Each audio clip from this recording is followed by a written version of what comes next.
All right. Many businesses are folding because of the COVID-19 lockdown. Overnight, Comair announcing that it's been placed under voluntary business rescue.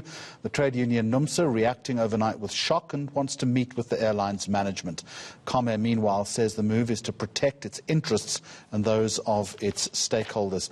Let's get a view on this, some clarity. Someone who's watching the situation, managing partner at Schindler's Attorneys, Maurice Crespi. Good afternoon to you and welcome. For many people in the transport industry, I guess this decision came as a shock. I suppose it illustrates just how pernicious this lockdown has been. Absolutely. We've been seeing a lot of businesses in distress. In fact, I would say most businesses, by definition, are in distress. It's a very, very sad day for South Africa.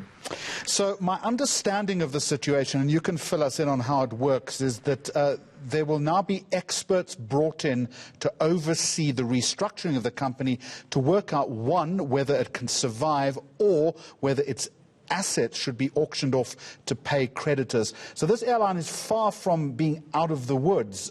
It could still go under, surely. Yeah, so what happens is now that it's in business rescue, it was placed in business rescue by way of a director's resolution. Now that it's in business rescue, joint business rescue practitioners have been appointed. They will either have a legal or accounting background, and they are there to consult with creditors and employees with a view to reaching consensus on a potential plan. In Comair's case, I think business rescue is definitely appropriate. I don't foresee the business rescue culminating in a liquidation. This is really what business rescue is designed for. Having said that, though, we've seen just how difficult things have been at the national carrier SAA. I'm assuming that business rescue, when it comes to an airline, is not a simple matter. We've also just reported that the trade union Numsa is up in arms about this. It's obviously going to oppose it. Yeah, no, they will oppose it, but I think it's important to distinguish between SAA and Comair. SAA has been factually insolvent for some time. So in other words, their liabilities have exceeded their assets. That has not been the case with Comair. Comair at the moment is in financial distress. They're commercially insolvent, which means that they cannot meet their liabilities as and when they fall due. So it's a very, very different scenario. How much wiggle room does this particular decision then give the airline, given that Comair has said it only expects to be in the air in October, possibly even November? It gives them quite a bit of wiggle room. We've seen it with SAA that they've been in business rescue for some time. The idea with business rescue is that it be speedy, but the business rescue practitioner can ask for more time.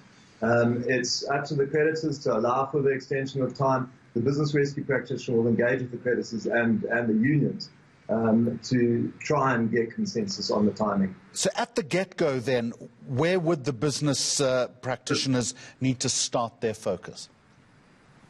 Start immediately meeting with their employees, meeting with the trade union representatives, and they'd have to meet with creditors.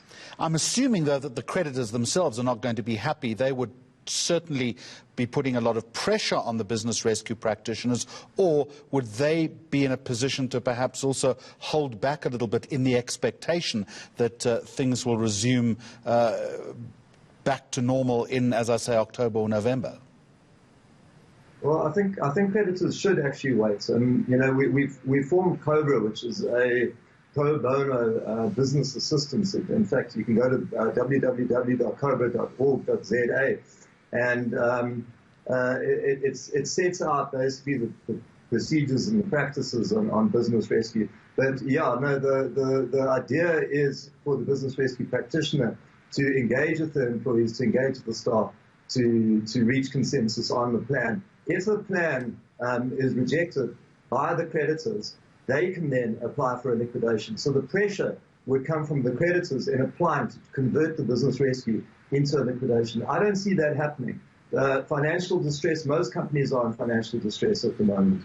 And I think creditors have been more forgiving. Just finally then, where does this leave passengers, I wonder?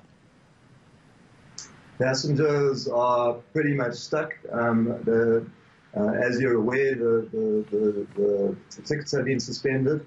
What the business rescue practitioner will do is try everything to honor existing tickets. In fact, the business continues, so it will only be upon the business rescue practitioner actually saying, no, there are no funds and it's not possible, and there has to be a conversion. At that point, I think passengers need to start getting concerned. At this point, I see this as Comair simply requiring a reprieve for several months, and will be pulled out of business rescue and will be back to business as usual. All right, Maurice Crespi, Managing Partner, Schindler's Attorneys, thank you very much for the insight. Just on 1:30.